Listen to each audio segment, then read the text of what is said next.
Rusia njoftoi se rrëzoi më shumë se 800 dronë Ukrainës gjatë natës në atë që duket se është një nga sulmet ajrore më të mëdha të Ukrainës kundër territorit rus. Autoritetet e raportuan të paktën 6 persona të vrarë. Të dyja palët kanë intensifikuar sulmet ajrore kundër njëra tjetrës. Ukraina po përdor gjithnjë më shumë dronë për të goditur objektiva thellë brenda Rusisë, përfshirë magazina, objekte industriale dhe rafineri. Agjencia shtetërore ruse e lajmeve TASS raportoi se bëhet fjalë për sulmin më të madh Ukrainas me dronë që nga fillimi i vitit. Një pjesë e madhe e dronëve kishin si objektiv rajonin e Moskës, ku jetojnë edhe shumë pjesëtarë të elitës ruse. Forcat e mbrojtjes ajrore dhe njësitë e luftës elektronike rrëzuan ose neutralizuan 187 dronë mbi rajonin e Moskës, sipas guvernatorit Andrei Vorobjev. Pamje të verifikuara gjeografikisht treguan një zjarr të madh në një magazin të kompanisë Wildberries në rajonin e Moskës. Wildberries konsiderohet ekuivalenti rus i Amazon. Vorobjev tha se nuk pati të lënduar. Magazinat e Wildberries janë goditur vazhdimisht nga dronët Ukrainas gjatë muajve të fundit. Ukraina thotë se ka goditur 7 nga 10 qendrat më të mëdha logjistike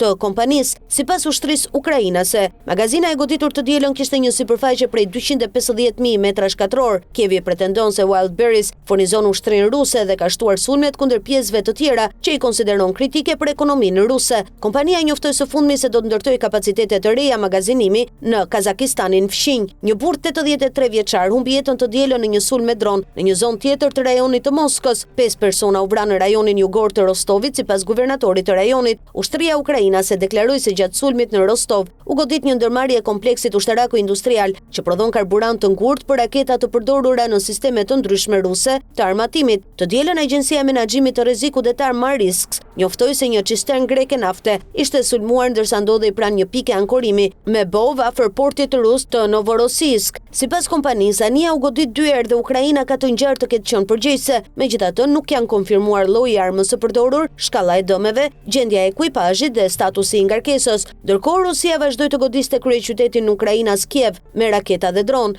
6 persona u plagosën nga sulmet në orët e para të së dielës, sipas presidentit Ukrainas Volodymyr Zelensky. Mes objekteve të goditura ishte edhe një treg librash në Kiev. Zelensky tha se Kermenchuk dhe Kryvyi i Ri në Ukrainën qendrore u goditën gjithashtu me raketa balistike. 2 persona u vranë në Kryvyi i Ri dhe një tjetër në Sumi, në veri të vendit. Sipas ArcelorMittal, kompania që operon një fabrikë çeliku në Kryvyi i Ri, 13 punonjës të uzinës u plagosën dhe një person humbi jetën. Kompania tha se operacionet e kërkim shpëtimit po vazhdojnë. Ukraina nuk arriti të rrëzonte asnjë nga raketat balistike të lëshuara kundër saj gjatë natës, sipas një deklarate të forcave ajrore ukrainase. Kjo situatë nxjerr sërish në pa mungesën e raketave interceptuese për sistemet e mbrojtjes ajrore. Sipas Zelenskit, gjatë javës së fundit, Rusia lëshoi kundër Ukrainës më shumë se 1550 dronë sulmues, rreth 1560 bomba ajrore të drejtuara dhe 62 raketa. Në një zhvillim tjetër, një dron i pa identifikuar u rrëzua të dielën në hapësirën ajrore të Rumanisë, sipas Ministrisë së Mbrojtjes në Bukuresht. Droni u interceptua nga piloti një avioni luftarak spanjoll F-18 i angazhuar në një mision të NATO-s për patrullimin ajror. Sipas Ministrisë Rumune të Mbrojtjes, ky ishte droni i 4 i rrëzuar këtë vit mbi territorin e Rumanisë. Ministria tha se radarët e saj zbuluan dronin teksa hynte në territorin rumun nga Moldavia fqinje. Fragmente të tij dyshohet se ranë në një zonë të pabanuar mes dy fshatrave. Në korrik, pilotët e rumun të avionëve F-16 rrëzuan 3 dronë rus që kishin shkelur hapësirën ajrore kombëtare. Ishte hera e parë që Rumania rrëzonte dronë të tillë pas 10 shkeljeve të hapësirës së saj ajrore gjatë më shumë se 4 viteve të luftës së Rusisë kundër Ukrainës.